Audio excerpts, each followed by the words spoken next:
WhatsApp YouTube, कैसे अपनी छोटी सी यूट्यूब फैमिली। आई होप आप लोग सेफ एंड साउंड हो।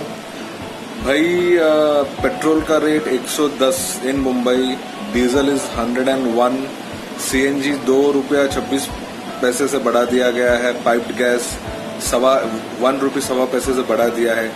गोल्ड का रेट आज एकदम आसमान छू गया है। मतलब क्या चल रहा है कुछ समझ में नहीं आ रहा, लोगों को जीने नहीं देंगे।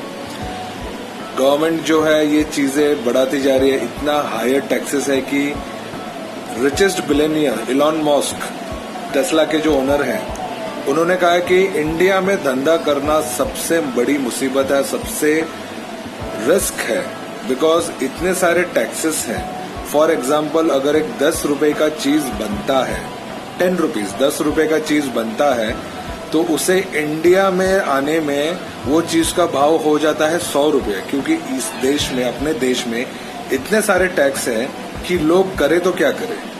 और जो हमारे जैसे नॉर्मल इंसान है, I am not talking about the rich people, fuck off with them, we don't care. हमारे जैसे मिडिल क्लास लोग जो है और हमारे नीचे जो है, वो इस चीज का बर्डन सहते रहते हैं हर टाइम। हमारी जो छोटी छोटी खुशियां रहती है, फॉर एग्जाम्पल हम लोग सोचते हैं भाई हमारी जो सैलरी है उसमें से आधा सैलरी हम एफडी में जमा कर देंगे, आधा सैलरी हम घर के खर्चे में करेंगे। अभी वो सिस्टम रहा ही नहीं, क्योंकि इतनी खर्चा बढ़ गई है, इतनी महंगाई बढ़ गई है, सब कुछ is expensive, from fruits, vegetables, cooking oil, gas. लोग करे तो क्या करे, इतनी महंगाई बढ़ गई है कि हमें तो वो प्लान अभी सोचा ही नहीं रहते कुछ सेव करे। फॉर एग्जाम्पल, अगर कोई 10,000 कमाता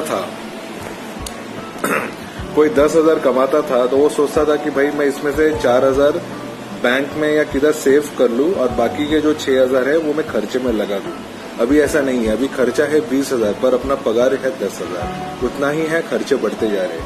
क्योंकि हमारे देश में जो हमारे फकिंग पॉलिटिशियंस हैं, इतने हरामी हैं, इतने करप्ट है। कोई भी हो, चाहे वो भाषण देने वाला हो, मन की बात करने वाला हो, फिर ये करने वाला, वो करने वाला, दुनिया भर की नाटक, सब चोर है। मैं हर वीडियो में कह चुका हूँ, सब एक नंबर के चोर है। वोट मांगने के टाइम कुत्ते की तरह आते हैं, इलेक्शन होने के बाद भूल जाते हैं। मरे जिए, वी डोंट केयर। पर एक चीज है, हम लोग, मैं ऑल ओवर वर्ल्ड की बात नहीं कर रहा हूँ, मैं सिर्फ अपने देश की बात कर रहा हूँ कि हमारे जैसे जो मिडिल क्लास लोग हैं, वो ये सब चीज में शिकार हो जा रहे हैं। इलेक्ट्रिसिटी बिल तेजी से बढ़ रहा है, पाइपलाइन, जिसके बिल्डिंग में पाइपलाइन गैस है, वो तेजी से बढ़ रहा है। लोग करे तो क्या करें। फैमिलीज है, आप सोचिए, जिनकी छोटी फैमिली है वो फिर भी कैसे भी करके संभाल ले रही है। जिनकी बड़ी फैमिली है, मतलब एक घर में 3-4 बच्चे हैं, आज की तारीख में भी, आज की तारीख में भी 3-4 बच्चे या उससे भी ज्यादा बच्चे लोग पाल रहे हैं, कर रहे हैं। कुछ लोगों को या कुछ कम्युनिटीज को समझाना बहुत भारी पड़ता है, पर यह सब चीज अभी भी हो रहा है। पहले हमारा देश का स्लोगन था कि हम दो हमारे दो।